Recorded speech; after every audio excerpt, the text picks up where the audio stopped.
So for those of you who are on Patreon and on Twitch right now, we're going to do a little bit of podcast time machine magic. We're recording a couple episodes ahead of time. And actually yesterday, Vince and I recorded a TNA episode on the history of the relationship between Vince Russo, Dixie, and Jeff Jarrett. But today we are going to talk about something a lot of people want to talk about, which is the return of Vince Russo to WCW. We're going to do that, and it's going to be on our TWC, not this following week, but the following week after that. Because, Vince, you're going out of town for a little bit, right? I am leaving, as we record this, I am leaving tomorrow morning, and I am coming back on Monday. So I'll be gone Wednesday through Monday. Now, and then when you come back, I have 3 days of camp, which is because it's spring break, so I have kids all day. I'm having a vocal booth built at the music school so I can record podcasts. It's not done yet, but then I go to WrestleMania for a week. So we figured out, wow, we have some shows to tape. And we taped a really good show yesterday. The show for WrestleMania 10 came out. I'd say we're on a roll. We're kind of doing some enjoyable stuff, Vince. Yeah, it's good, man. It's a lot of fun. I enjoy getting into the meat of things and really talking about stuff. Now, for some of you who are on Twitch or the ones who are on our Patreon, we got some really interesting stuff about Vince's childhood yesterday. It was really cool, and we're probably going to leave that in the show. It's really cool. So if you haven't checked it out, check it out now. But Vince, today on Truth with actually, let me just start the regular show now. Welcome to Truth with Consequences. Vince, last week we talked about Jeff Jarrett, Dixie Carter, and Vince Russo. I would say it was a really great show, but also talking about your childhood a little bit, but mostly that relationship, and we got deep into the Kurt Angle situation, which is very topical right now. Did you enjoy reliving all that stuff?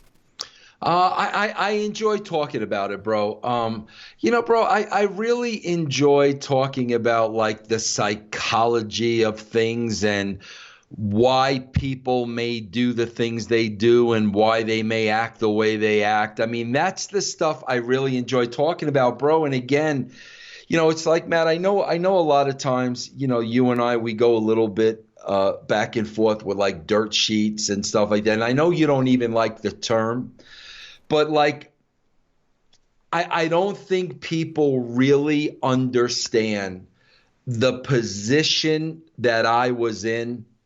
Bro, there was such a depth of psychology and getting in the minds of all the boys and being a step ahead of them, knowing how they were going to respond and why, knowing what I could say and what I couldn't say. That's a whole part of the business that when you hear like, the dirt sheet writers, I would have done this and I would have done that and I would have cut the promo this way and I would have booked this and this would have been the finish. Bro, it's not that simple. You're dealing with human beings. They're all very different human beings. They're in a cutthroat environment. It's infested with paranoia. They don't understand, like when you're in the middle of that, it's such a psychological game, bro. And when I get the opportunity to explain that and make people really understand, bro, getting in their minds and playing a psychologist, bro, was just as much a part of my job as actually writing the show. Because you write the show, bro, and you're writing the show this is what should be on the air. This is the best show I possibly could write. Now you've got to take that show and you've got to sell it to every single person on that show. It wasn't a dictatorship back then, bro. That's not how it worked. You weren't going to tell The Rock what to do and, hey, Rock, if you don't like it, there's the door. You weren't going to tell that to Austin. That's not how it was back then. These were seasoned veterans that had put in their time. They've been around the block a few times. They were part of the process. And, bro, selling the show was a whole different animal compared to writing it. Yeah, it's interesting, and it's one of those things that we've talked about a lot the psychology of people, why people do what they do, and also for you, what your job actually was. And maybe for whatever reason, people don't really understand it. But I'll tell you what people do understand is if you go to russosbrand.com, you can get up to 10 shows a week and even more when you have a lot of contributors contributing. What is going on the Russo's brand this week, Vince? Yeah, well, Big Vito LaGrasso's coming back, bro. He's going to have his own show. We have another big name joining the brand in May. I'm really looking forward to it. You know, of course, guys, Castrating the Marks, Lions, Tigers, Bears, and the Great Disco Inferno, who's back in the fold on Impact Wrestling. The Raw SmackDown reviews with Ben Hameen, Stevie Richards. There's a show every day, bro. There's something for everybody. Over 10 shows a week for less than $1 a week. No long-term commitment, no gimmicks, no strings attached. Just try us out at russosbrand.com. $1 a week, less than $1 a week for all those shows. And for those of you always looking for something to listen to, whether you're a wrestling fan, whether you're not, I've been a brand subscriber for a very long time. And it's what initially gave me the idea that I'd love to talk to Vince about some of this stuff. And one of those things I've been dying to talk to you about, and I even told you, my son and I had conversations about this way before I met you, was you returning to WCW, and it goes hand in hand with our previous show, Vince Leaves WCW, and the Radicals Follow. Now, the last time we left, I'm going to get the narrator's voice. The last time we left, Vince Russo had sworn off the wrestling business, but you got a call, and you had a meeting. And before we get into the meeting, whatever could convince you to come back to that environment? You had already built up some resentment, some anger about it. You were hot at Ferraro about it. You didn't feel you were treated right. Why would you even consider coming back? I had a contract, bro. I mean, I had a contract, and I had to live up to that contract, and I had to fulfill my obligations to that contract. Bro, they made the decision to change the rules of my contract, and when they did, I made the decision to go home, and I had every right to. They continue to pay me. So now, bro, they wanted to bring me back in what I thought was the same role. So I was contractually obligated, bro, to go back, and that's what I did. In your absence, of course, I don't believe you watched any WCW while you were gone, right? No. Well, things start to really get worse, and it gets to the point where Brad Siegel is calling people in his office saying there's got to be changes. He's being more hands-on. They're very into creating something for Goldberg to come back, and also Hulk Hogan has come back. But the general feeling, according to the Nitro book by, I forget his name, it's a great book, Guy Evans, is that WCW was aimless. And what was the reason, do you think, that they finally reached out to you?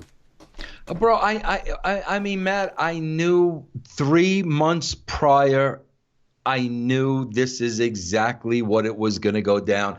Bro, I say this all the time. Bro, there are politicians. The wrestling business is infested with politicians.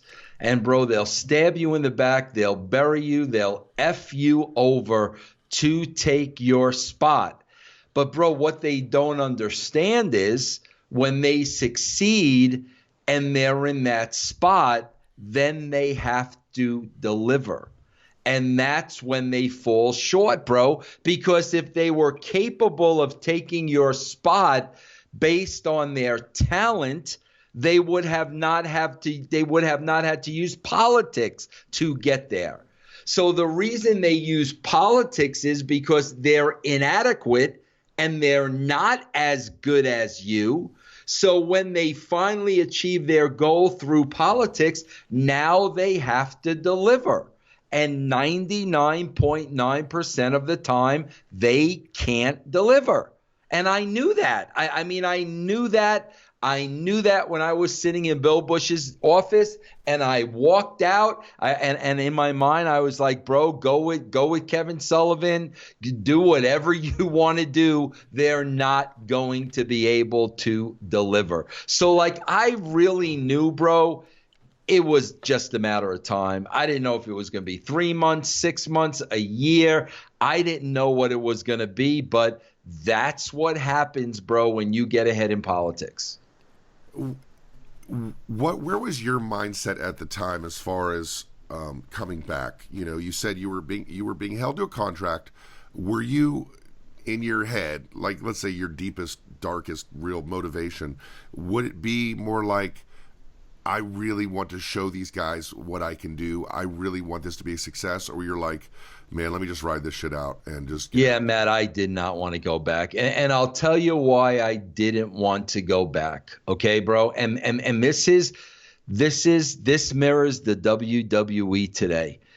Bro, when Ed Ferrara and I were putting the blocks in place for the first 3 months, and we were slowly but surely growing the ratings, you know, we were creating the company that we saw fit. Bro, in the 3 months that I left, they completely tore that down. And I knew when I got that call, I knew we lost them, bro. We lost them, and we weren't going to be able to get them back. I knew it, bro. It's the WWE today. Bro, you lost the casual fans. You're not going to be able to get them back. So I knew that going in, bro. I knew whatever I did the last 3 months were kind of like the nail in the coffin, and there was just going to be no way to get those people back. I knew that, Matt. So the hierarchy of WCW at the time is that you had Brad Siegel overseeing the entire thing, more of a macro boss, but getting more and more involved as things are falling apart. And then Bill Bush, who was more in charge of the day-to-day. Would you say that's kind of accurate? I don't think, Matt, was he still there when I went back? Oh, no, he wasn't. There's a great story. Yeah, he wasn't. He was gone, bro. He was not there when I went back. But before you came back, that's Bill Bush was underneath Siegel, and he had the belief that he had the autonomy to kind of make some changes, and that was his job. So, as the story goes, according to the Nitro book, Bill Bush is making contact with Jerry Jarrett. That is going to be his answer. He's bringing Jerry Jarrett in as a consultant. Oh, boy. I didn't even know that, bro. Oh, it gets better. It gets really good, right? So that's what. And, bro, let me say this, too. Can I please say this? Right. Bro, Bill Bush was a great guy.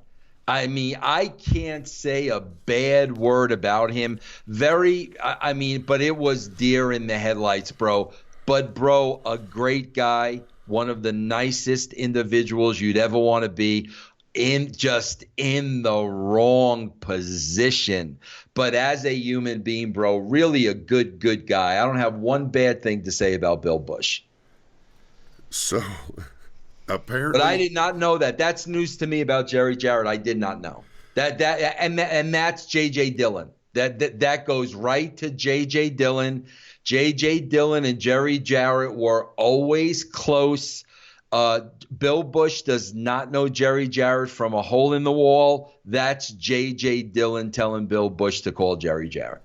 So apparently, in a meeting, Bill Bush makes the announcement in front of more people than a couple. Jerry Jarrett was there as well. And Brad Siegel was there. And he makes the announcement that Jerry Jarrett's going to be joining the actually, it's not clear. Oh, it is clear. Sorry about that. So Jerry Jarrett's there. Other people are there. Bill Bush makes the announcement. Jerry Jarrett is joining us as a consultant. We're going to sign him up. This is on March 16th. Unfortunately, Brad Siegel had to tell Bill Bush, and according to Jerry Jarrett, he reveled in this, that, nope, I just signed Eric Bischoff yesterday to a contract to be a consultant. Wow. See, I didn't even know that. Now, can you imagine? See, now this is all news to me because I was not involved, nor did I care. But this is what's going on while you're gone. This two guys doing two different things. It's crazy. Yeah. Well, not only that, though, can you imagine Eric Bischoff when Brad Siegel is telling him about Jerry Jarrett? Can you imagine Oh, what so Eric is saying about Jerry Jarrett? here's the best part: is neither one knew the other one was doing it. So Bill Bush makes the announcement because he has the authority to do that. That he's hiring him, and that's news to Siegel. But Siegel's like, no, I hired Eric Bischoff. So Wow. Bischoff didn't even Bischoff didn't know because Siegel didn't know. Right. And so then Jarrett, who is who he is, this is what he said. Bush responded to the news, says Jarrett, by withdrawing into a fetal position on Siegel's office couch. Jarrett says, I witnessed his delight in reducing Bill to a sniveling person who recoiled to a fetal position on the couch. This is not an exaggeration. I can't recall being in a more embarrassing situation. When one man reveals the content of his character to a stranger, which I was, then perhaps I see the possibility of that character in his future actions. It was one of the saddest occasions I've ever witnessed. Siegel seemed to delight in the humiliation of Bill in front of me. Well, bro, I could tell you this too, and I said it in the last show, bro. When Bill Bush told me we're going in a different direction, Matt, he was white as a ghost. He was white as a ghost. I felt bad for him because I knew it wasn't his decision. And I knew he was manipulated and worked into that decision. I could tell that he wasn't fully 100% behind them. And, bro, he was as white as a ghost when he gave me that news. I've said that before. This all goes to then Brad Siegel tells Bischoff, after he signs the contract, he says, I want you to work with Vince Russo. And Bischoff agrees to give it a go. So this was Siegel's, I think, kind of his master plan, right? He's going to sign Eric Bischoff. He's going to bring Russo back. It could work perfectly. It could be this creative guy and the business guy, and they balance each other out. And so he sets you. Is that what you think that was Siegel's? I don't know. See, that's the problem, Matt. That's the problem. That's where it all began. And I wish Eric himself would look at this rationally. This is where it all began, bro. There were no parameters set. Brad Siegel never sat down with me and Eric together. That meeting should have been me and Eric together, not me and Eric. He asked me, he never told me who he wanted to meet. He said, I want you to meet somebody at Hops, which no longer is in business. So you didn't know it was Bischoff before the meeting? I knew it was, but he didn't say it. That was my gut. Oh, who else could it possibly be? He never told me. I want you to meet with somebody at Hops tomorrow at 2:00. And I'm saying, what is oh, that? shit, it's Bischoff. He never said it. Never said it, bro. That's some wrestling bullshit, because how can you not be prepared for a meeting like that? Absolutely. How could he not be a part of that meeting, bro? And that's where it got off on the wrong foot. He never laid down the parameters. Eric's going to do this. Vince is going to do that. Now, I don't know what he told Eric. You know, Eric claims that he told him he was in charge. Bro, he never told me that. He basically said what you just said. I want you to work with Eric Bischoff. Not, I want you to work for Eric Bischoff. I want you to work with him. That's all I was ever told, bro. In the wake of this terrible moment for Bill Bush, he resigns from WCW, and so now it's Bischoff who is probably going to step into that place. His role isn't exactly clear publicly. It's said by Shivani on Nitro that Bischoff is coming back as executive vice president, but you had to have that meeting. So you walk in the restaurant. Of course, you've told the story that the only other real interaction you've had with Eric Bischoff was you pitched yourself to him to work with him, and he was like, we'll give you a call maybe, right? And that was it. You walk in and you see Bischoff. Is that let's talk, if you walk me through that a little bit. I knew it was him going in. Who else could it be? Because I knew, was there a horse parked out front? no. Or I knew his history with Brad Siegel. I knew him and Brad were really, really, really tight. But I will say I walked in with an open mind. Because again, bro, here was the most important thing to me, Matt. Understand this. Matt, I had a 2-year contract for a little bit over $1 million. Okay. I was not going to put that contract in jeopardy. So I go in there with an open mind because I want to keep my contract intact. And, Brad saying, I want you to work with Eric Bischoff, that's not, that does not go against my contract. If he would have said, I want you to work for Eric, I would say, no, wait a minute, bro. My contract states I am head of creative. I don't work for anybody. So that type of language was never used. So, bro, here's the deal with Eric. 2 things stick out without a shadow of a doubt. Number one, bro, the guy's just an arrogant prick. Like, Matt, when I tell you I have never met a more arrogant person in my life than Eric, I mean, bro, by a landslide. Vince was not that arrogant. Hulk Hogan was not arrogant to that level. I had never met anybody more arrogant than this guy in my life. That's number one. Number 2, bro, it was clear to me, without a shadow of a doubt, Eric Bischoff wanted his job back. So I knew that was going to be a problem, that I'm working with the guy that doesn't want to be working with me and just wants his old job back at WCW where he could be in charge. I knew that was going to be an issue. There was never a 3-way sit down with me, Siegel, and Bischoff defining roles. It was never said to me, you work for Eric. So I just went on in my role as head of creative. It's just interesting, like you have a sit down in WCW with yourself and Bischoff. If it was the Sopranos, they'd have like Johnny Sack come in, right? Right. And why not have like Vince McMahon or Pat Patterson, come in and do the sit down Soprano style? Yeah, well, bro, why Siegel was absent, I don't have a clue. So what about that conversation? You've talked almost exclusively about your just perception of Bischoff as a human being, as a person. But what about that conversation? What took place in that conversation? We never hit it off, Matt. We did not like each other from go. And I'll tell you where Eric's dislike for me came. His dislike for me came because I was in that spot.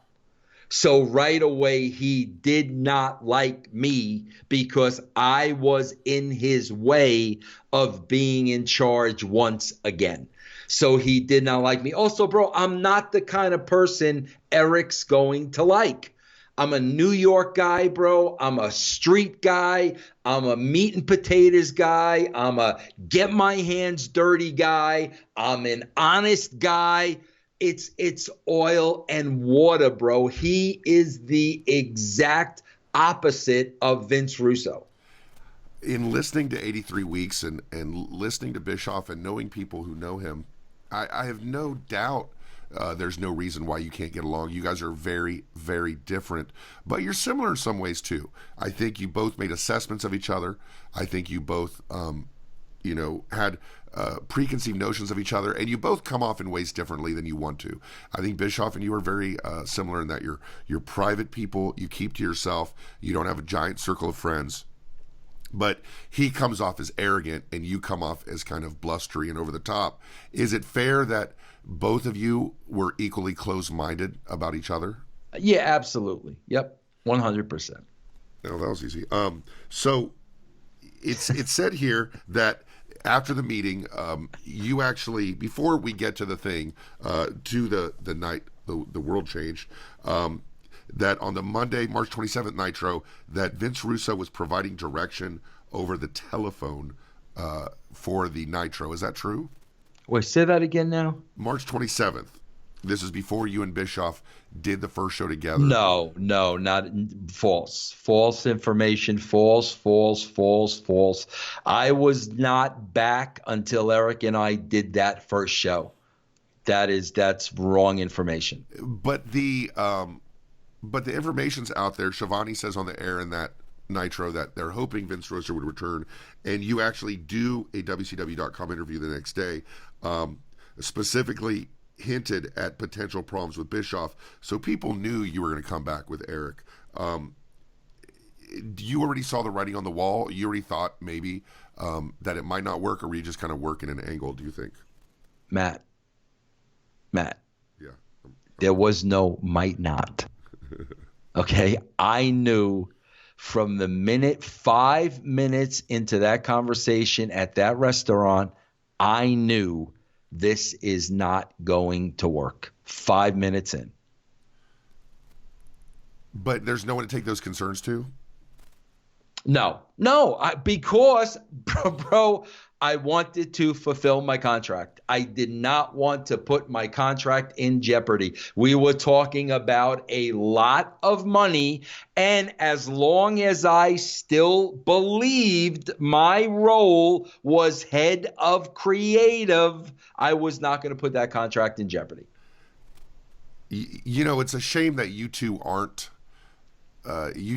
weren't the same age you are now, because I think if you guys would have met now at your ages, I think you or Bischoff would have been like, well, this shit ain't gonna work, and the other one would have been like, nope, have a good day, nice to meet you, you know. But yeah, maybe. At the time, you know, you guys are still really staking your claim in this area, but you've decided jointly, I guess, to take a week off of Nitro to build for this thing we've heard about before. Someone referred to it as a big bang at one point, but you guys are going to reset. You said on WCW Live, we're going to come out with guns a-blazing.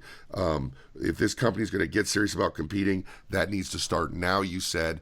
Did you have any optimism at all about this reset?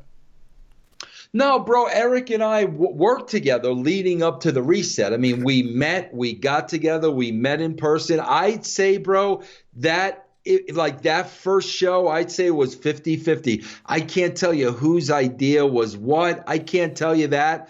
But I could tell you we worked on that first show together. It was really, I'll be honest with you, bro, it was a collaborated effort, 50-50. Was it a chore to work with him in that way? Or was it okay? It's not what I would have preferred. It's not what he would have preferred, but it was okay. But if both of y'all, I'm going to get all southern on you, if both of y'all would have had better attitudes, maybe that shit could have grown and you guys could have done something together. Maybe. Yeah, we could have, Matt, but I'll tell you what happened along the way. So bro, at this point, I'm wide open to it. I'm assuming he's wide open to it. And at this point, it's a collaboration between the two of us, no doubt. I think it's fair that you're both wide open to it, but you're both so skeptical that it probably isn't going to happen. Yes. So the big idea had been determined, according to the Nitro book.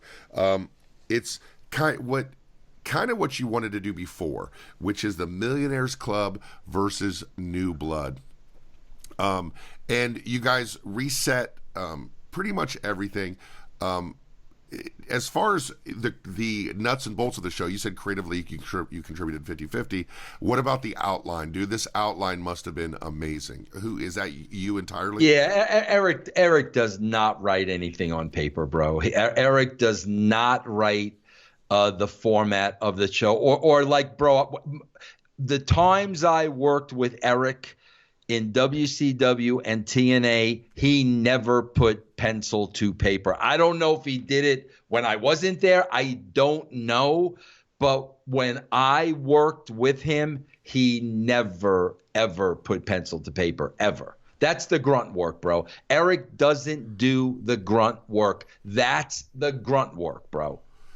And like, it's again, I think the misunderstanding between you two is like you see it as not doing the grunt work, so you kind of see it as a little bit lazy. But with Bischoff, maybe that's just not how he works. I'm more like you. I've told students who write songs, if you don't write it down, it doesn't count. Because if I don't write it down, it doesn't count. For me, it means I didn't do the work. But maybe there's some people that just are better conceptually, or did you see that being indicative of him being just kind of not a worker? Bro, listen, there's merit to what you're saying, Matt. There's merit to what you're saying. But, bro, with me, bro,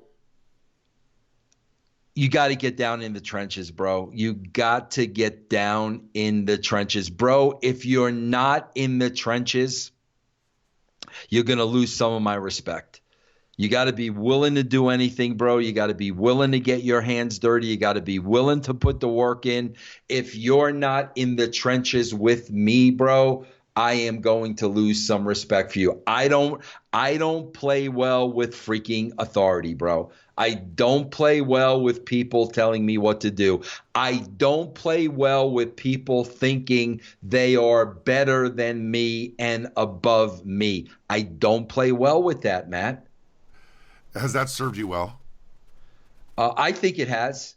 I think it has, because the flip side of that is I don't think I'm better than anybody. I don't think I'm above anybody. I don't treat anybody that way. So I don't expect to get treated that way, but I know I in turn do not treat people that way.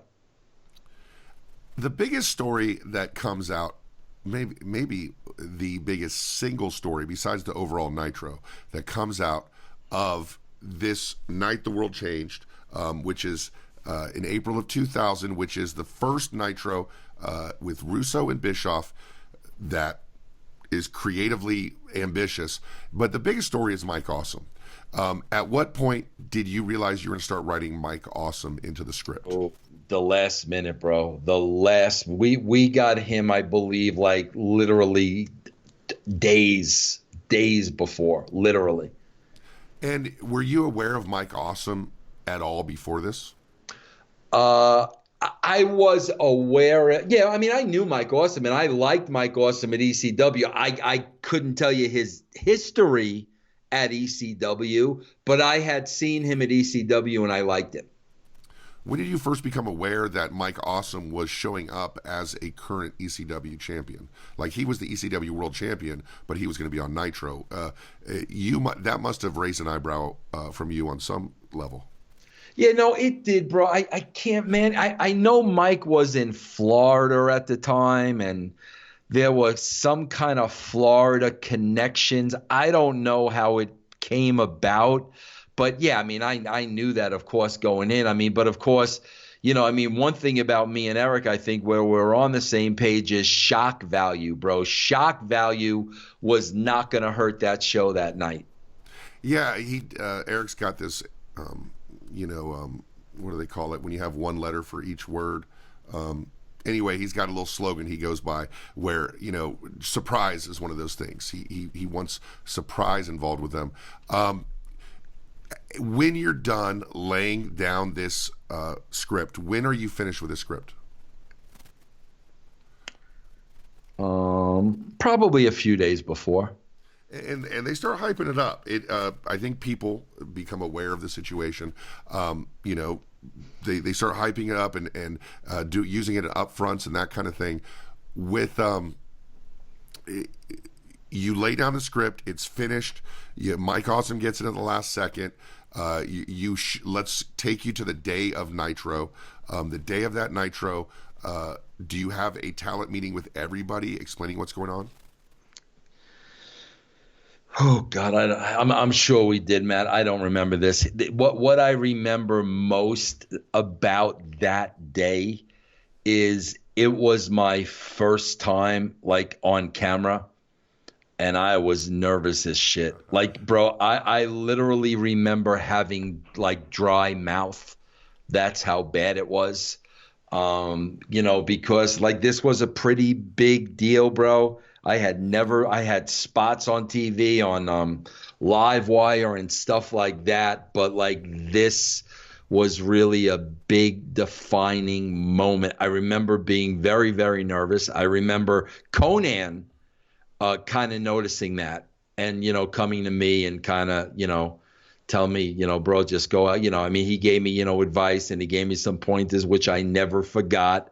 But that's what really stands out that day, being very, very nervous. I knew I was going to shoot with the situation, not the baby freaking 10-year-old bullshit that I saw on Raw last night with Triple H reading a letter from an attorney. Get the frig out of here, please. I knew I was going to go off on J.J. Dillon. I knew I was going to go off on the people that politic behind my back. And, okay, well, you guys wanted it, you got it, and you fell flat on your faces. Can we continue with business now? Whose idea was it to put you on air, to write you into the script? It was, I mean, bro, I can't remember details. I think Eric may have pitched it. And I mean, I was fine with it because like I said, bro, at that point, like, I'm just so pissed off with everything that happened. I'm just like, F it, bro. Like the attitude I had at that time, I'm like, you know what, bro, let me put this attitude on TV and let people see this attitude because this is going to come off as real. So like, I had no issue with nobody had to talk me into it, but I think he may have suggested it. I don't remember. As you're getting ready to do the show, the script is done, everybody's in place. Were you proud of it? Like, were you thinking this is a masterpiece? No, no. Were there things that you thought you had to compromise on to work with Bischoff that maybe it would have been better if you didn't? I don't want to say that, bro, because I would have said that when him and I were going over the show. I would have said that. So I'm not going to say there were things on this show that I wouldn't have done if I wasn't working with Eric. I'm not going to say that, bro. When the show was done, I agreed to the show, and I was good with the show. Were you excited at all about the entire encounter? No. What about being on air? No. Matt, you got to understand something. Listen to me. The experience I had the first 3 months were a living hell. Right, I got it. Okay. I went home for 3 months and got the same paycheck. Okay, bro? I got the same paycheck, staying at home, playing fantasy baseball. Okay, bro? Do you think I want to go back to this? Do you think in my mind I really believe things are going to be different? Matt, I'm not excited about going back. I don't want to go back. I don't give a shit about being on air. I just want to make sure I don't breach my contract. That's it. And before we get to the show, we're going to go through the show segment by segment. We're going to go ahead and say goodbye to our Twitch watchers. Thank you for watching, guys. And make sure to check out russo-kun, TWC.com to check out the podcast. The podcast dropped today, so check it out today. Next week, a great show on TNA. And the following week is going to be this episode. And if you want to listen to it in the next couple of days, go to patreon.com/russo-kun, TWC. Okay. So, it's interesting, man, because you had Bill Bush doing something the right hand didn't know what it was doing when Brad Siegel's got something going on with his left hand. At the same time, the main creative guy was Kevin Sullivan, who was being pushed out. He took it in stride. Meanwhile, he got the notice from a friend of his in Time Warner saying that his contract is about to automatically renew for 3 years. Go ahead and sign it, because the people at AOL weren't interested in wrestling, and WCW probably wouldn't be around for another year or so. Did you get any indications that you thought WCW's time was numbered on the TBS TNT networks? Yeah. Oh yeah, bro. As soon as the announcement came with AOL, as soon as the announcement came, like, everything just changed. I mean, there was a feeling of This thing is going to be over. It's really just a matter of when. Okay, so with why though? Because if when you go through the history of these kind of things, when Turner bought NWA and turned it WCW, Shivani always says they didn't care about wrestling. In this situation, AOL does the merger and they don't care about wrestling. But wrestling is hot and wrestling is giving them huge ratings. Wrestling is giving TNT and TBS relevance where they haven't had it in the mainstream before. Why is it always this go-to that they didn't want wrestling? It's never made sense to me. Matt, a lot of times, man, wrestling and bro, the problem is wrestling. They've created their own problem. Bro, people look down their nose at wrestling. It's, a lot of people look at wrestling like it's beneath them, bro, and it's childish and it's silly. A lot of people look at that way, bro. I've dabbled in Hollywood a lot throughout my career, Matt. That's the perception. And you know what, bro? I don't blame those people because I could tell you when I watch wrestling and I'm not involved, it is silly and it is stupid. And those people should look down their nose at it. They don't take it seriously, bro. They just don't. And that's the fault of the people involved in the business. So, April 10th, 2000 in Denver. This is the night the world changed. The show starts with everybody in the ring. It's something that's been used effectively and maybe too much. But man, when we watched that on the watch along, and by the way, guys, if you want to see Vince watch the show for the first time ever, check it out on Patreon. When you watched it on the first time, one of the first things we said was, my God, look how many people work there. How do you make that even work with all those people, man? Bro, you just try to get everybody involved, man. You just do your best to find a role for everybody and get everybody involved, bro. If I'm a professional wrestler and I've worked my whole career to get to that spot, I don't want to be sitting at home, bro. I want to be part of the program. And that's how I felt. So I want to try to get as many people involved as possible. The criticisms, and the things that have hindered you at WCW, whether it be the politics, and you spoke up about 3-hour nitros, and you spoke, there's a lot of things that you've been critical of, and maybe you brought to the attention of people.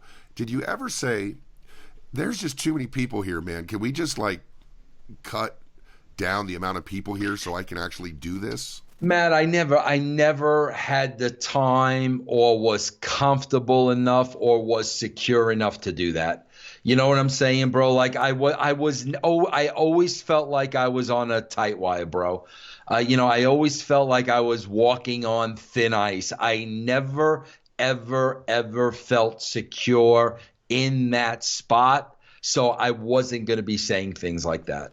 But by you not doing that, did that set you up a little bit? Because one of the things that anybody says about Vince Russo is that anybody who thinks negatively or positively about you, they'll always say, one thing I can say about Vince is he tried to find something for everybody, right? So how in the hell do you get 60 guys over? You can't get 60 guys over. No one can get 60 guys over. So is that something maybe you regret, maybe not speaking up? Because I don't really see how success could have happened with a roster that big. Matt, I believe I could get 60 guys over. You get 60 guys over. I mean, I do. That's my mindset, and I believe that. Matt, I told you, bro, there were times at TNA when I said to Dixie, these guys don't belong on the roster. I'm never going to be able to get them over.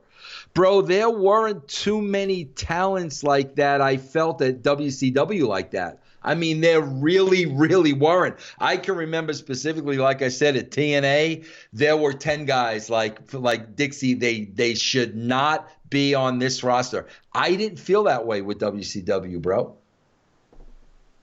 But maybe you felt that way in TNA because of your experience in WCW. Maybe that might have had something to do with it. Because, there's a million people in that ring. And the show starts, with the shot on everybody. And then Jeff Jarrett is the one to introduce you. Why Jeff Jarrett? Bro, probably because, just our ties, our ties, really more personally than professionally. But that's, was it maybe to make Jeff Jarrett a focal point in this entire phalanx of 1,000 wrestlers? I think more to kind of set him up as my guy. You know what I mean? Like the chosen one. I think it was more to really set him up as my guy, tie him in with me. So it said in the Nitro book that you entered, even as brazenly as you wanted to look, you entered in kind of nervously. They announced Vince Russo. No one's ever seen you before. You've been working in the industry for so long, whether it be on the outskirts, in a video store, or with Wrestling Spotlight, or with a radio show, or with writing, and then head writer, and then now all the attention's out on you. What are you thinking as you're walking out there? I just don't want to F up. You know what I'm saying, bro? I just don't want to screw up. Bro, when I was a talent, my number one priority was I didn't want to make the other talent look bad. Like if I was in there with a Flair or whoever I was in there with, I respected what they did so much. I did not want to bring them down. That was really my focus, especially with Flair. It was like, bro, I cannot make this guy look bad. That really was it, bro. It wasn't about looking to get myself over. Bro, that wasn't important to me. I never looked at myself as talent. I was the writer of the show. But especially getting into that first program with Ric Flair, it was like, I cannot make this legend look freaking bad. Now, we did the watch along, but we did not listen to your promo. So I'm going to read you a bit of the promo, just get your reaction. I want to know, basically, how much of this is real, how much of this is you finally just saying some shit you want to, and how much of it is just pretty much primarily directed at, pushing this narrative. You come out and you say, after giving 6 years of my life to the World Wrestling Federation, I came to WCW with one thing in mind, and that was to beat Vince McMahon at his own game. And you know what? Within a matter of weeks, the new blood in WCW was not only getting back in the game, they were changing the game. Now, is that how you felt? Yes. And did you really want to beat Vince McMahon at his own game when he came in? Yeah, of course I did. And here you go. And that's when the good old boy network kicked in. Afraid of change, and more importantly, afraid of their jobs. The political BS took place in the back to bring Vince Russo down. And you at home know who they are because you're watching me now. And then one day I'm told that there's going to be a change of direction, a change that I know sucked. And you know what? I wasn't the only one who knew. Benoit knew, Guerrero knew, Saturn knew, Malenko knew, Douglas knew, and they left. They're gone. Scott Steiner, he knew it, and they suspended his ass. Well, you know what? That's all over now. It's done. Vince Russo is back in charge again, and I want to turn around now, and I want to say something to everyone in the ring. So you were cleared to say all that stuff? All that stuff was cool to say? Matt, you got to understand something with my promos. This is a shoot. Okay, Matt, you're I never just fucking freestyling, right? Yeah, Matt, I never knew what I was going to say ever. Matt, never did I write anything down. Okay, I'm going to open with this. Never, Matt. Give me the microphone. Let me get in the moment. Okay, where are we? Let me get in the moment. And boom, I never wrote down a promo or rehearsed a promo or knew what I was going to say from this one to everyone I ever did. Ever. But that's insanity for your first promo, though, right? This is your first. No, because if it would have been memorized, I would have screwed it up. I had to speak from the heart. It had to be truth. It had to be real emotion. If I would have tried to script that, it would have sucked. So what would the script have said? Vince Russo comes out. Vince Russo promo. And that's it. That's it. I don't write my promos. No, Did you have conversations with Bischoff or anybody about what you were going to say? no. So everything you said was just like you're thinking I'm really trying to push this product, but I'm going to say what's on my mind. Yes. And what did it feel good to say that kind of shit? Yes. It is over. The old boys management is over. The inflated egos in the back. You know what's so funny, bro? I got to stop you while you're reading this. This is freaking 2000. It's 20 years later, and I would cut the same promo. It's the same way. Nothing's freaking changed. Good old Bruce is back at WWE. Good old Double J is back. You know, Michael, I mean, and on and on and on. I cut a promo 20 years ago that still rings true today.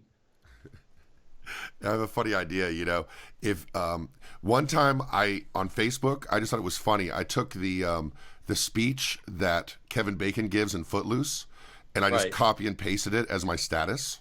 Right. And everybody's like, "What's wrong, Matt? What's going on?" Like, you could copy and paste like part of this, and everybody's like, "Russo's going off." He's like, and then maybe a couple weeks later, someone will figure out, "Oh, it's that same promo." Right. But you know, the idea is that you're telling everybody in the ring that it's over, guys. The old boys management is over. The inflated egos in the back, afraid to lose their spot. It is over. It is the dawning of a new day. It is your opportunity. Seize that opportunity. Vince, for someone who'd never done a promo before, that's pretty damn good. Because it wasn't bullshit, bro. It's all bullshit today. It wasn't bullshit, bro. Freaking Heyman. Bro, you see Heyman last night? What bullshit? It's bullshit, bro. Nobody's buying the bullshit anymore. Okay, bro? And I knew that 20 freaking years ago. And in the first, I mean, if we just count swerves in this episode, the first is, you know, over the loudspeaker, Bischoff goes, "Are you done yet?" And he walks down the ring. You guys have a stare down, and you shake hands, setting up something that's going to happen later in the show. Were you guys going for that cool visual of you and Bischoff in the ring, both kind of representing two different eras?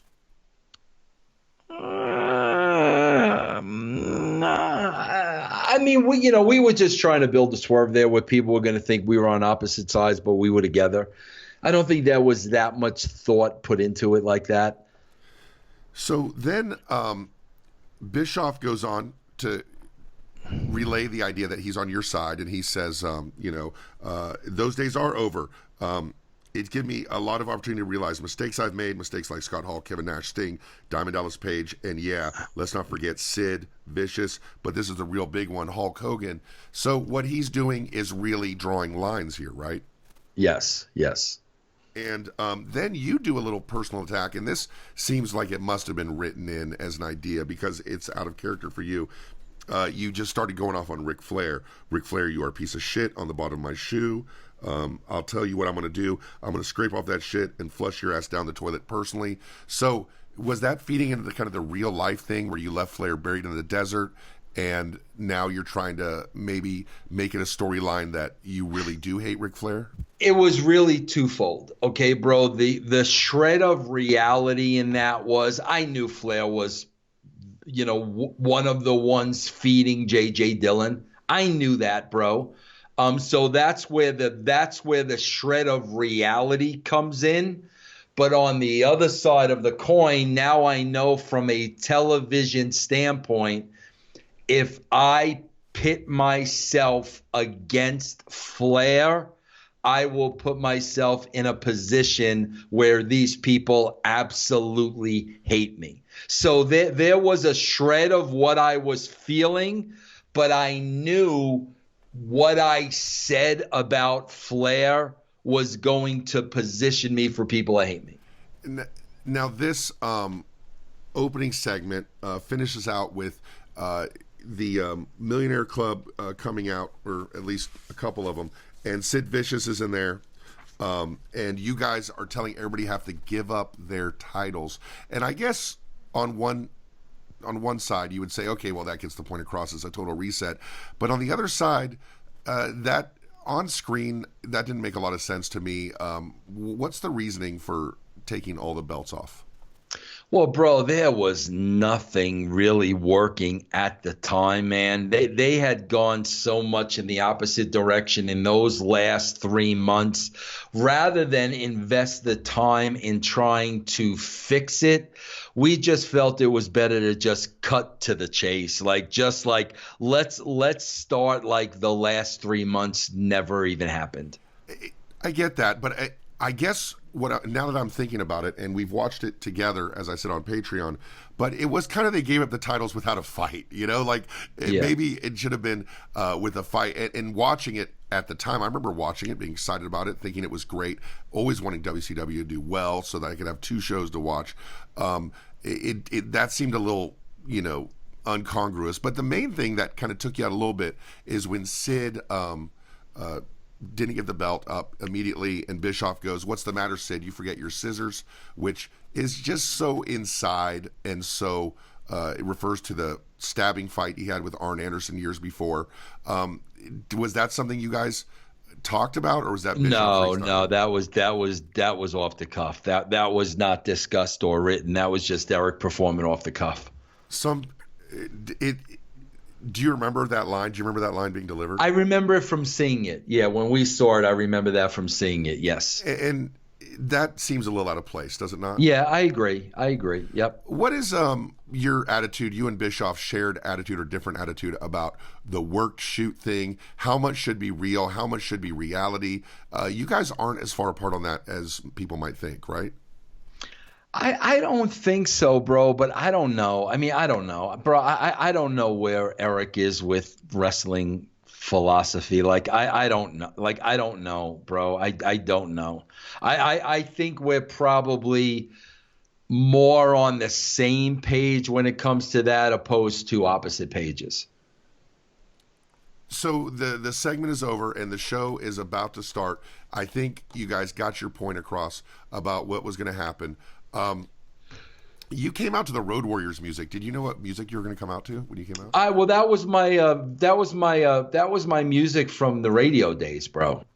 Oh, you used Iron Man back in the day? Yeah, I used a rip off of. Well, I used Iron Man on the radio, but then we ripped it off here at WCW. Yeah. Man, I can't even tell you. I am creating so many rip-offs of songs right now for StarCast. I probably will end up doing a Road Warriors one as well.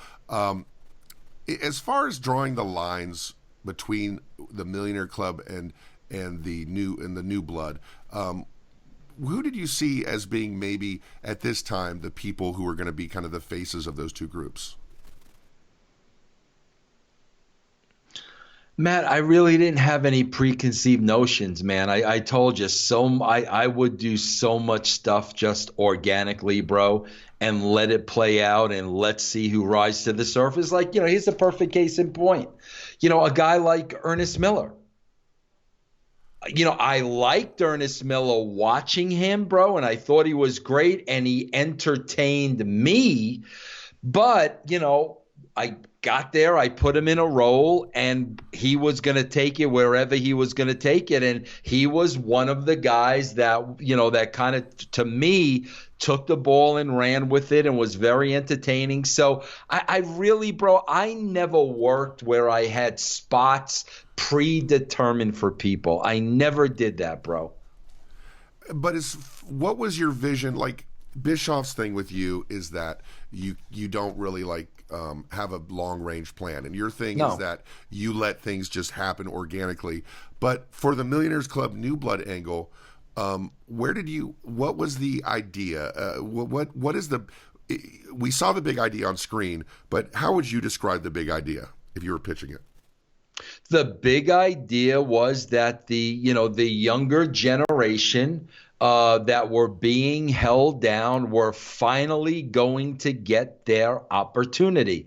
I mean, that was the idea. And bro, honestly, the veterans became the baby faces, and that's okay too. Let the people determine the direction and then just adjust to it. Bro, I hate Eric's planning and arcs and Bibles. Bro, you can't do that in wrestling. People get freaking hurt. The fans can love somebody today and them not be over tomorrow. Contracts happen. You can't write it like it's a 12-week sitcom and these actors are locked in. You can't write it that way. It's a different animal, bro. There's so many variables concerned. You can't write it that way. Every time you attempt to write it that way, it turns out to be a massive waste of time. 99.9% of the time, you will go off of what you wrote. It's a waste of time, and I don't like wasting time. So there was no indication given as to who would be the good guys and who would be the bad guys. You just thought if it, whatever happens. Let the fans determine it. Yes, let them determine it. Stay true to the characters, write for every character, and let them go out there and be who they are, and then the fans will tell you this is where you need to take this. So they're announcing that there's going to be a tournament that day with the winner facing Jeff Jarrett at the pay-per-view. And then we have a backstage segment where Sting told Hogan what Bischoff had said, and Hogan starts going, nuts. And the first match is Dallas Page beat Lex Luger to advance in the tournament. Of course, they had the Millionaires Club coming out with no music. With Dallas Page versus Lex Luger, did you feel where did you feel they both would be in the company? I know you said you didn't have preconceived notions, but you obviously have some kind of hierarchy set up. Was Dallas a bigger star than Lex? I didn't look at it that way. No, I mean, Dallas was easier to work with at the time than Lex. But I mean, as far as, star quality, I thought those guys were equal in footing. And late in the same match, Buff Bagwell walked out and kissed Elizabeth, which distracted Luger, so Page hit the diamond cutter. We go to a backstage segment. I want to see if we can get through all these segments. And Curt Hennig talked Russo into letting him wrestle Jarrett for the title match. Where did you feel...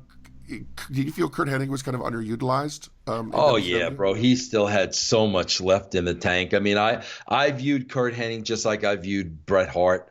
Like, my God, bro. Like, I had worked with Curt. Like, how do you not know how to use a Curt Hennig? Then we cut to the ring where Tank Abbott was cutting a promo. Of course, Tank Abbott is the personification of your exit from WCW the first time. He is ripping on Goldberg. So we're setting up Tank, Abbott, and Goldberg. And then he walked over to the announcer's desk and punched Mark Madden. He ripped off Madden's shirt, slapped his belly, beat him up. Was that something that Mark Madden would volunteer for or would not want to do? Oh, yeah, no, he would do it. Mark Madden's a ham. No problem whatsoever. Yeah. Okay, so then backstage, you've made the decision that Jarrett's going to wrestle Hennig, and Jarrett is upset, and he's talking to you, and Russo gets upset and asked, and this sounds like you, by the way, after everything we've been through, you don't trust me? What do I look like? J.J. Dillon?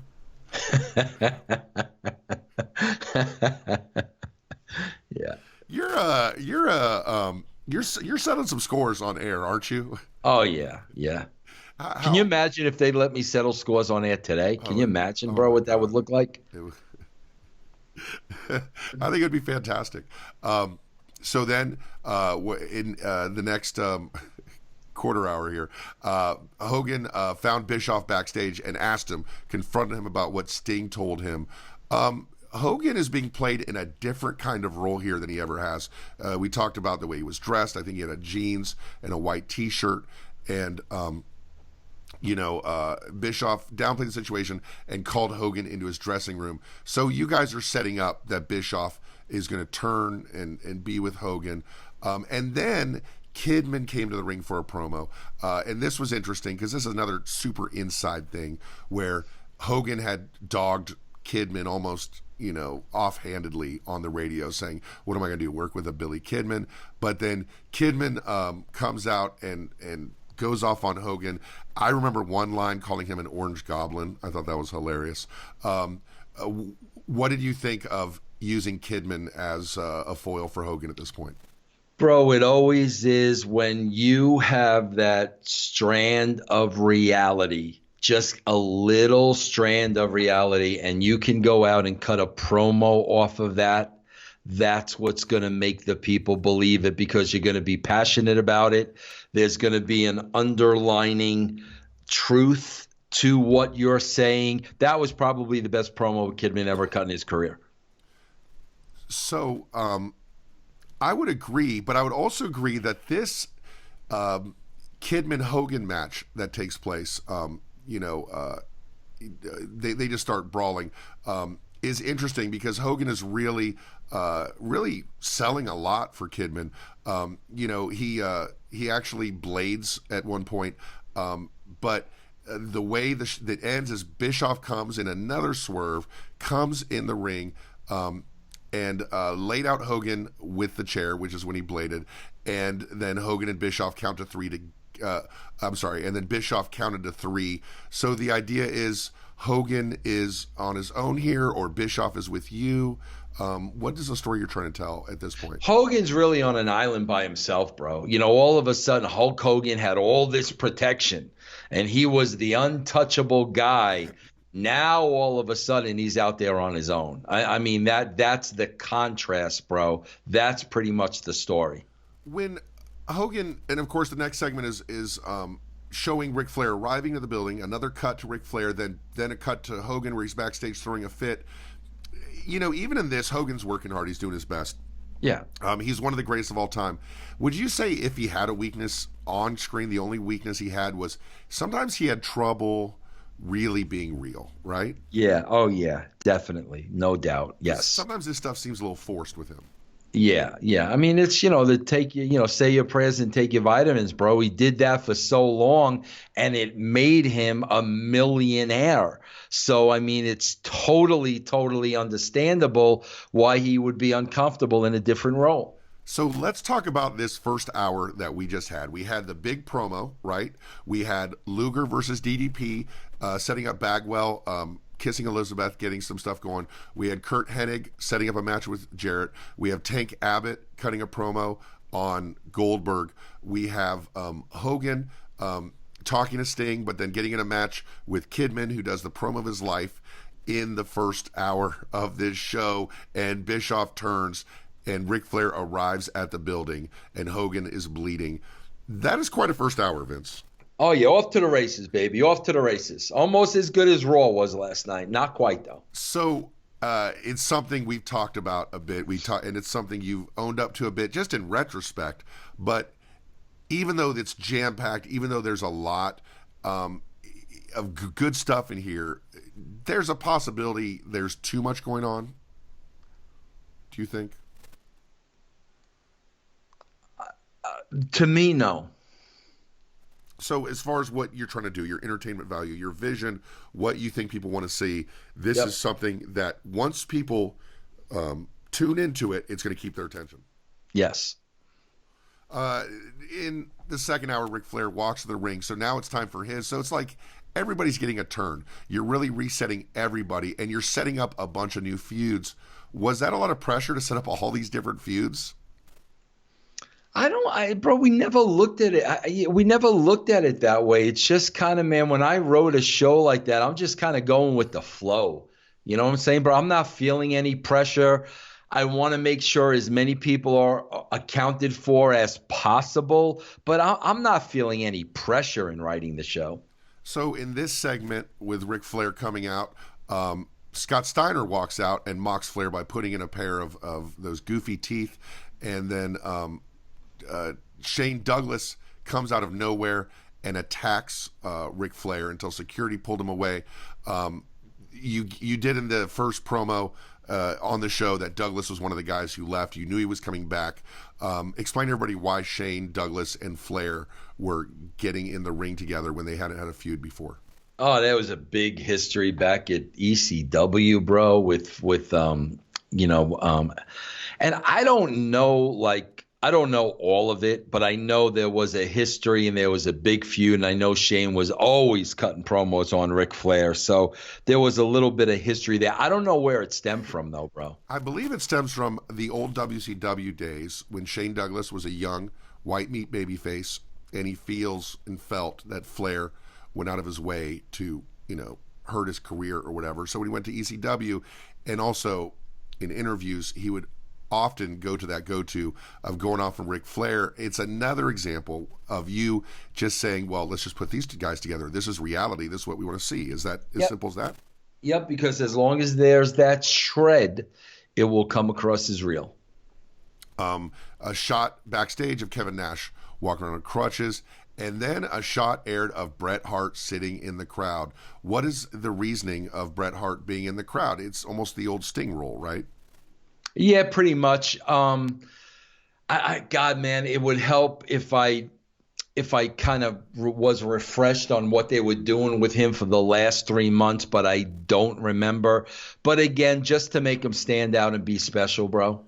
Well, Bret Hart was injured, Yeah. in I don't know if he had reached the point where he thought he wasn't going to wrestle again, but he was injured from Goldberg kicking him in the head. And so the shot aired of him, but you see that, you think, well, Bret's got some stuff going on. Backstage, Gene Okerlund chewed out Douglas, who he said no longer worked for WCW, so you're making him look like an outsider. Douglas does cut another promo on Flair, told Okerlund to kiss his ass, and then we had Sting versus Sid Vicious for the in the tournament. Sid beat Sid Vicious via countout. Dude, how much star power do you have here? Has there ever been this amount of star power? Never, never, bro. Ridiculous, ridiculous, ridiculous, ridiculous. This match ends because the Wall walked to the ring with a table. Did you come up with the name The Wall? You don't even know, do you? I don't remember, man. What did you think? What did you think of Jerry Tooney, The Wall, as a future star in WCW? Yeah, he had a long way to go, bro. He was still very young, still very green, but yeah, we definitely wanted to groom him into something. Now, you have a discerning eye when you look at talent. I've heard you on your Raw recaps, your SmackDown recaps. I've heard you talk many times on Truth with Consequences. Did you get the idea that guys were coming out of the power plant not quite ready?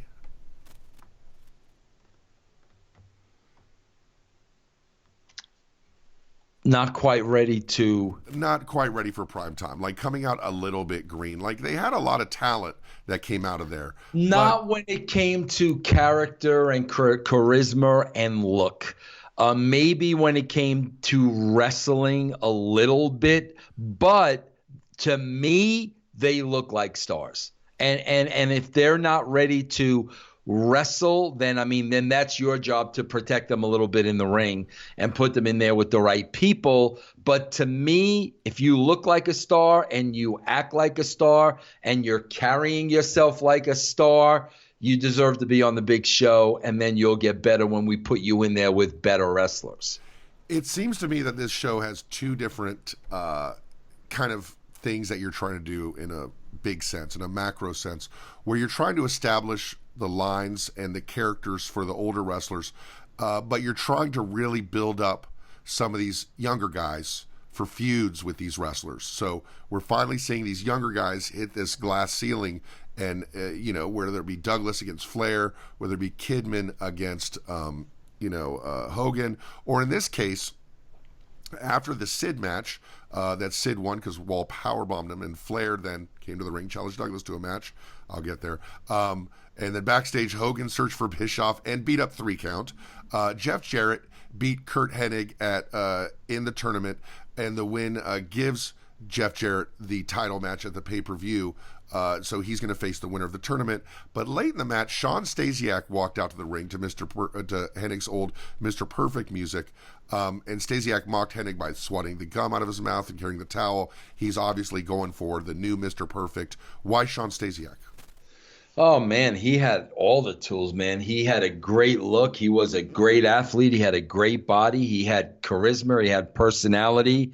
He also had a lot of heat in the locker room, which was his shortcomings. But he looked like a star, bro. Now he was let go of WWE, involved with, I guess he recorded some guys, Yeah, and yeah. then said it was a joke, or then but so did he have the same kind of heat in the WCW locker room? I'm sure he carried it over, bro. I'm sure he had a reputation at that point. I don't trust him. He's going to tape every, conversation.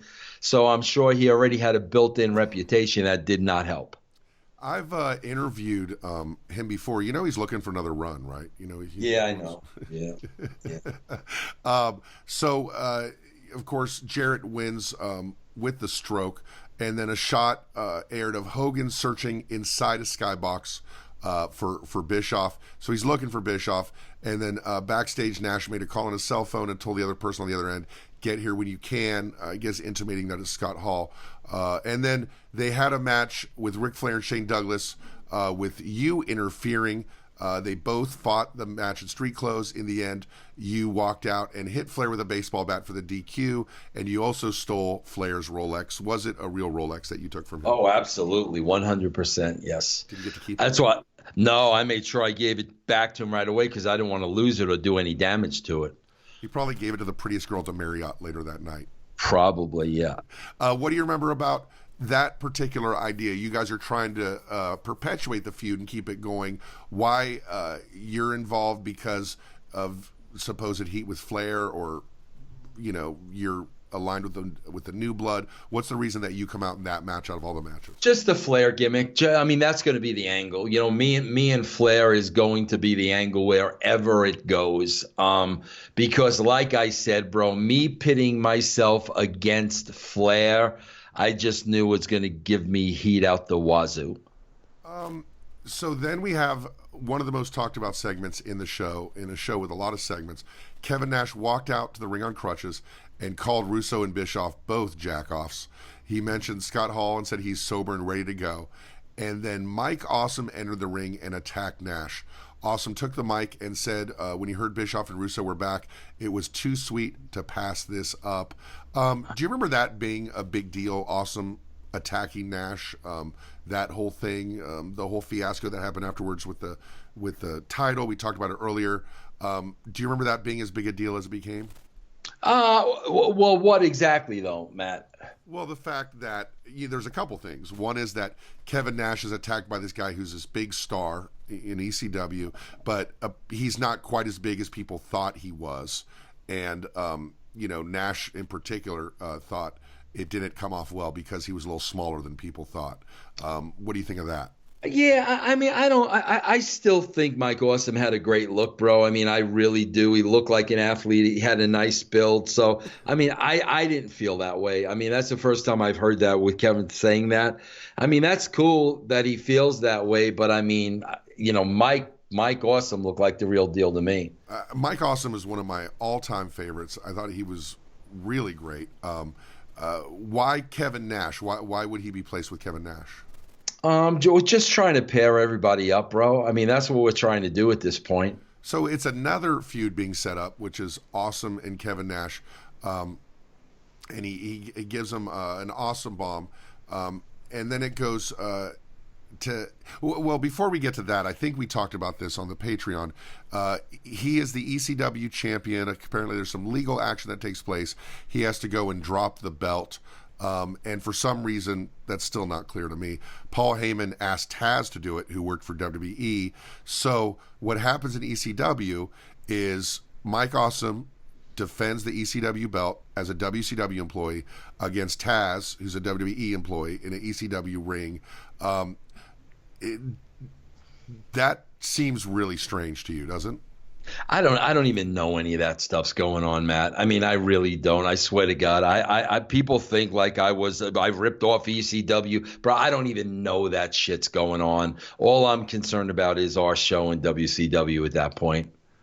Outside the building after this segment, Hogan sat inside a limo and talked on his phone, and the white Hummer pulled up. And this is an old WCW joke about who's driving the white Hummer that didn't get paid off and slammed into Hogan's limo twice. And then Bischoff exited the driver's side while Kidman exited the passenger side of the Hummer. Backstage, EMTs loaded Hogan into the ambulance while Kidman sprayed NB for new blood on his shirt. That must have been a Bischoff idea with the spray paint, right?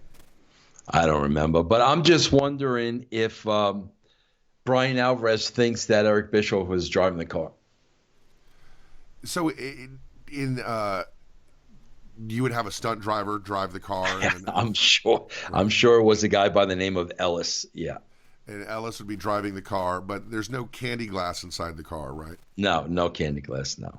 And this is effective. Stretchering Hogan is kind of a big deal. How much did you have any interactions with Hogan, or was that all Bischoff who just did it? It was all Bischoff. It was pretty much all Bischoff.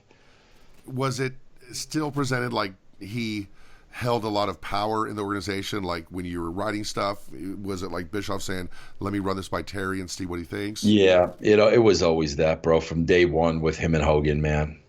And so Hogan still had the power and the ability to just kind of yes. So why was he so acquiescing, agreeable to all these crazy, out of character kind of things you don't see with Hogan? Why this particular time was he? Well, so because Bischoff's championing a lot of this stuff, and I'm sure Hulk wants to make Eric look good. I'm sure. The final segment is Dallas Page beats Sting to advance in the WCW title tournament with Jarrett sitting in on commentary. Late in the match, Jarrett left his position and began talking with Kimberly. Page took exception and chased Jarrett away. It's like you're using kind of the same gimmick twice with, Kimberly. And then Vampiro ran in and hit Sting with his finisher. So you're setting up Vampiro and Sting. That's right. A natural fit, right? Right. Absolutely. Yeah. But you talked that Sting didn't really dig Vampiro, right? Nah, because, bro, and like I said, bro, Vampiro just had a way of making things harder than they were, and Sting was very easy. So I think it was just kind of a personality clash. That's all. This is always something I like, is when, two baby faces are fighting and then the heel comes in and Vampiro interfered and hurt Sting, but DDP didn't see it. So when it's done well, it works pretty well, Yeah. Where he's not taking a cheap victory, but it explains how someone lost. Afterward, Jarrett came in. We're going to talk about this because we talked about it on Patreon. Jarrett ran in and tried to hit Page with a guitar, but Page ducked, and Kimberly took the guitar shot. Yeah, and wound up in the hospital that night. Talk emergency room. A little bit about that. Yeah, she really got hurt with the guitar shot, and Page had to take her to emergency, and I mean he was not happy. Not happy. Talk about that a little bit. Page is not happy. Who's he angry at? I think he's angry at he's probably angry at Jeff, and he's angry at us for writing it. I mean, so it's probably twofold. He's probably more angry with us for writing that. But bro, like I wrote the guitar shot 1,000,000 times. It never hurt anybody, bro. Like, I mean, it never hurt anyone. I think this was like the first time that I can remember. So I don't think we put Kimberly in harm's way at all. It was always a breakaway guitar, bro. It was just really freakish, man. But also too much force, a small person taking it. It's when you're writing this in, you said you've written it 1,000,000 times. I know you don't remember the specifics of it, but is this something that DDP might have objected to ahead of time? I don't think so. No. If he would have, we wouldn't have done it, bro. Plus, you're probably not doing a lot of the go-betweening with this talent. This is probably somebody that Bischoff would be dealing with. Yeah, definitely. Yep. And with this guitar shot, when did you find out that it hurt her as bad as it did? Did you know it immediately? Oh, geez, bro. I think I might have found out the next day. And were there repercussions of that? Were there as far as, Paige having an attitude, or maybe them not wanting Kimberly to get physical anymore? Yeah, no, I mean, he was man, and he let us know it, which that's why I respect Paige. He wasn't happy about it, and he let us know it, and he cut a little bit of a promo, and we said we were sorry, and we apologized, and we were not going to put her in that kind of situation again. In this match, after the guitar shot, Jarrett came to the ring and cut a promo on Paige. Paige ran out and attacked Jarrett, probably for real. Scott Steiner ran in to help Jarrett. So we're drawing lines here. Then Lex Luger ran in to help Paige. Bagwell, Wall, and Vampiro ran in to help Jarrett and Steiner. Sting ran in to help the Millionaires Club, but was outnumbered as Booker and Ernest Miller ran in for the New Blood. Before we get to the ending shot, that's a really interesting group of guys. It's literally, I think, who you want representing each group. Is that fair to say? Yeah, that definitely is fair to say. Yeah, a lot of moving parts, as Dutch would say. But you've also got the right guys in there. For the New Blood, you've established that Jarrett is part of the New Blood. Steiner is part of the New Blood. Bagwell, Wall, and Vampiro, of course, but also Booker T and Ernest Miller are part of the New Blood. And then Sting is now aligned with the Millionaires Club. So these are still the same guys you were trying to push in November, December, right? Yeah, pretty much. Yeah. Yep. Did you and Bischoff have the same ideas as far as, you're promoting a lot of these younger wrestlers to feuds with established veterans and legends? Did you guys agree about who the young guy should be? Did you each have favorites? Yeah, pretty much, bro. But after this show, it would start to fragment, between him and I. And on screen as well. But let's get to the final shot. Russo and Bischoff walked onto the rampway and shook hands. And so that's the big payoff, is that even at the beginning you shook hands, it looked like you weren't together, and then it appeared that Bischoff had his own thing going on, but it looks like you're in cahoots the whole time. But then Bret Hart walked out behind Russo and Bischoff with arms folded. Bischoff and Russo appeared to fear Bret as the show went off the air. So Bret is kind of being played as the person who's indefinable above everything. Is that how you're looking at it?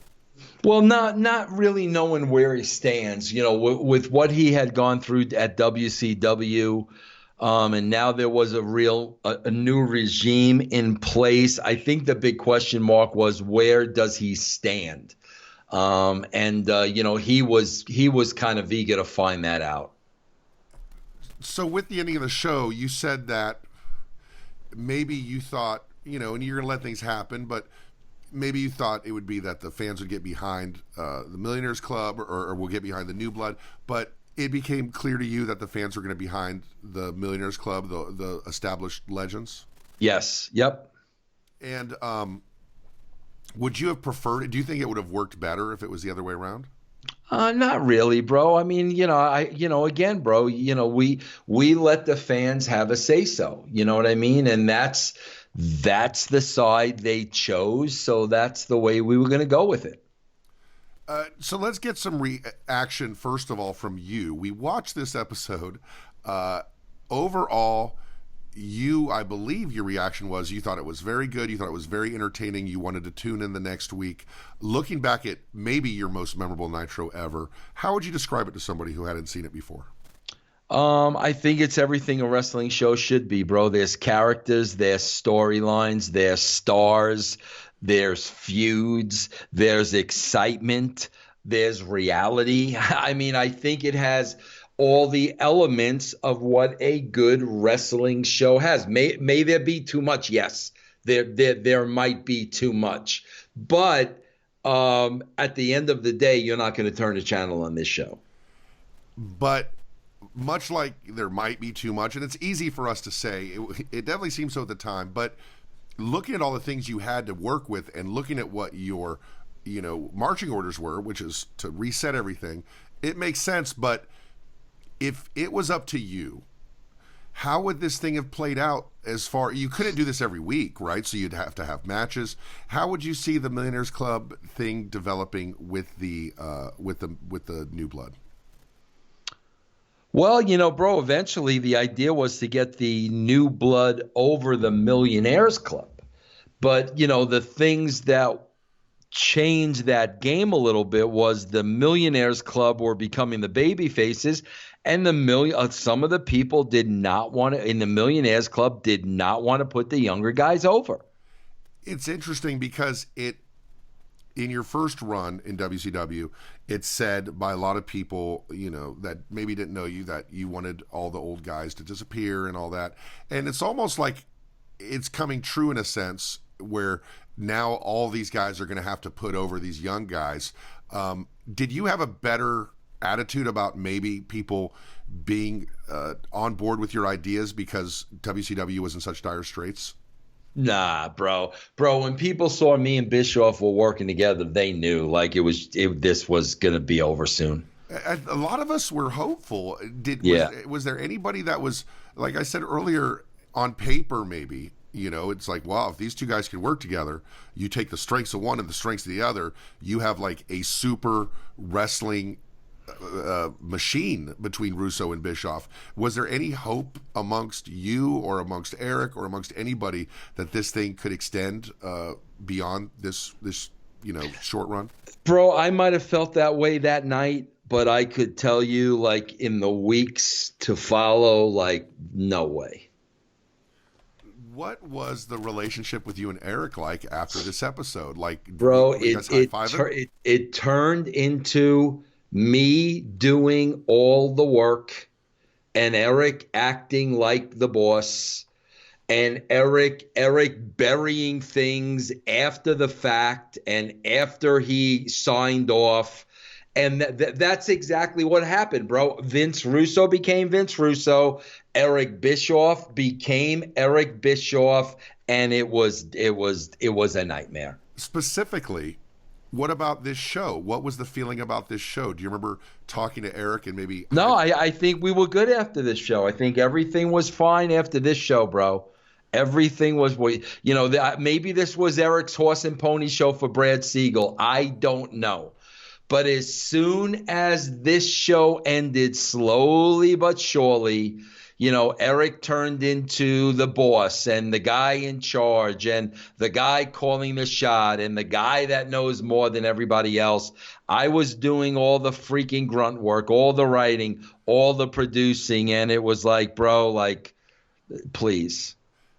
Wade Keller reacts to the show by saying just some things. First of all, he gives it a 9.0 on a scale of 10. So that might be 9 stars. He says Mike Awesome's debut kind of fell flat. Part of it, which I didn't know, was that he wore street clothes, and that was something that ECW was able to demand that he not appear in his wrestling clothes. And it worked against him because he looked ordinary instead of showing off his physique. And also, it said that maybe Nash isn't the kind of wrestler that can make Awesome look good, and Awesome's not the kind of wrestler that can make Nash look good. But that's a really a nitpick, wouldn't you say? That's kind of a cherry pick, right? Yeah, I would say so, yeah. He says the Millionaires Club versus New Blood angle is interesting, but somewhat flawed. He says there seems to be dozens of New Blood members compared to 5 or 6 old guys. Also, will fans identify with a group called the Millionaires Club? Portraying them as baby faces seems to put them over even stronger than before. This will bother some, but it will make sense to build up the guys who were stars so that when the younger wrestlers beat them, it will mean more. At least I hope that is the plan. I guess that was the plan, right? Yeah, yeah. He said in saying it's a 9.0 that the show lived up to the hype created by the returns of Russo and Bischoff. It was action-packed from the start and never seemed to slow down. Keep in mind they had weeks to book this show, but the question is whether they'll be able to book shows this good every week. Still a great effort and a solid new beginning. The question's fair about whether or not you'll be able to do this every week, right? Not really, bro. I mean, there's no doubt in my mind we can't do it every week. How do you think you did on air for the first time as Vince Russo? I mean, I think I did okay. Like I swear to God, bro, like the last thing on my mind was me being a character on the show. Like that was not my priority, bro. And I didn't put a lot of time into thinking about that, bro. Actually, I just realized this wasn't. This is on Pro Wrestling Torch, which is where I got the rundown of the show and also the review. But the person writing this is not Wade Keller; it is Jason Powell. And he says something about you, which is the opening segment set the tone for the show. Bischoff was especially good on the mic due to his tremendous presence. Russo, although he needs to dress the part, did a nice job on air considering his lack of experience. I'd say that's accurate, that you did a good job considering your lack of experience. Yeah, no, that's fair. Yeah. What do you think about Bischoff on air? We laughed when we watched it together when Bischoff first appears as, just this guy who just loves himself beyond. Did you find yourself wishing you could convey that self a confidence that Bischoff had on screen? Oh yeah, no, bro. He's a great on-air character, man. He's one of the best. Like I said, bro, years later, I would tell Vince McMahon, you got to put this guy on TV, man. Regardless of how I felt about him on a personal level, this guy needs to be a talent on TV. It said at home that Kevin Sullivan turned off the TV set, never to tune in again. Does that surprise you? No. So after this show, you've alluded to it. Let's talk specifically about what happened. You said things started falling apart. He started being the boss. Does this happen immediately? Does this happen before the next show? No, not weeks. I mean, literal weeks. A matter of weeks, bro. Not a long time at all. A matter of weeks, slowly but surely. Give me an example of how Bischoff would be where he would act like your boss. I would write the show and send it to him. And he'd have nothing to do with it. And then he'd okay stuff.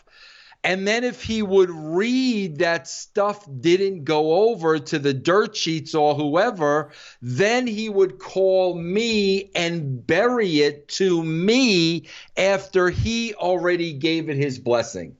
And that's when I really, really started getting pissed off. Overall, were you pleased with the feedback of that first show? I think so, yeah. And when you're sending scripts to Bischoff and you're trying to do, continue this, what other kind of interferences did you get from talent or anybody else that made, besides the Bischoff relationship, that started kind of unraveling this strong New Blood Millionaires Club idea? Bro, I don't really think there was like I said, some of the old guys didn't want a job for some of the younger guys. You know what I mean? But the problem really became me and Bischoff, bro. It really wasn't the talent. It was really him and I. It was getting to the breaking point. It's said by Meltzer that the Bischoff-Russo era episode of Nitro was largely considered a major success. It sounds like, you had every reason to be optimistic. When did things really start to get sour after this for you in WCW? When the Real Era came out. And when the Real Eric came out and he's not doing anything on the show, how long are you able to kind of, keep your cool and keep working? Where's your mindset at? How are you trying to produce this show? And what do you think is going to be the, outcome of this? Well, bro, I could tell you, I remember the point, like it was yesterday. We wrote a show. I wrote a show, he put his 2 cents in, with his red pen, like he always does. And one of the things, bro, and keep in mind, this was 20 years ago, bro, before UFC was really a thing taking off. We had created a specific match with Scott Steiner where he would compete inside of a cage. And like you'd have to go, I forget what we called it, but you would have to be locked in that cage with Scott Steiner. It was kind of going to be like his gimmick. Right. What was it called? I don't remember the name of it, but I totally remember that though. Okay. Came up with the concept, had the cage made. Eric was on board. We did it. And then after the fact, Eric buried it. And I remember cutting a freaking promo on him. You know, bro, you agreed to this. You were all for this. You were on board with this. Now you're burying it after the fact. Why don't you get more involved in writing the shows? Blah, blah, blah, blah, blah, blah, blah. I let it fly. I remember throwing my phone in my house. And I remember my next call was to Brad Siegel. And my call was, bro, it's him or me. Like, seriously, Brad, I can't work with an arrogant guy like this. I'm sorry. He's freaking arrogant, bro. He don't want to get in the trenches. He's above it all. He's better than me. Bro, pick one. Pick a side, Brad. Pick a freaking side. Okay, bro? And if it's him, great. It's him. I don't give a shit. So, emergency meeting called. This is the first time the three of us are together. Ever. I had to fly out to L.A. to meet with Brad and freaking Eric. And I said, I think we were in a trailer or something. I said exactly what I just said. Exactly, bro. I'm sick. I'm sick of this guy, you know, being the boss, not doing the work, not getting in the trenches, not getting his hands dirty, you know, criticizing stuff after the fact. I'm sick of it, Brad. So listen, I got a great idea. Let Eric write the freaking show. That simple. Let Eric write the show. And bro, I got to tell you, Brad Siegel did the back pedal. Right. Brad Siegel knew, bro, and Eric Bischoff knew he's not capable of writing a show. And Brad Siegel knows he's not capable of writing the show. Bro, then that's fine. If you're not capable of writing the show, let me write the show and quit acting so goddamn arrogant. Okay, pardon my French. Okay, you know you're not capable of writing a show. You know you're not capable of doing what I'm doing. Brad Siegel knows Eric Bischoff's not capable of doing a show. So the minute I say, let Eric write the show, they both know Eric can't write the show. So we're gonna stop the story right there because the story that continues from there has to. And I said GD, and I got to apologize for that. Go ahead. Oh, no problem. No, it happens to the best of us. So the story that continues from there is the Bash at the Beach 2000 story, and there's also another story that we're gonna tell another episode. That was, bro. We had the meeting in the trailer. Brad Siegel said, Vince, you are writing the show, and Eric is hands off. The next show was Bash at the Beach. And that is what we're going to talk about. I do want to put a little bow on this with a couple things. Another situation that occurs is on the following Thunder from The Night That Changed the World is the first appearance by one David Arquette, and we're going to talk about that another time. Overall, with this episode that was considered a success that everybody still remembers, by the way, who else was on the creative talent? Was Ferrara still there? No, me and Eric did this show by ourselves. Nobody else was involved. Well, I guess all in all, not a bad team for one night, huh? Not for one night, not bad at all. We'll see you next week on Truth with Consequence. Let me say that again, because they don't see us next week. Make sure to listen again next week to Vince Russo's Truth with Consequences.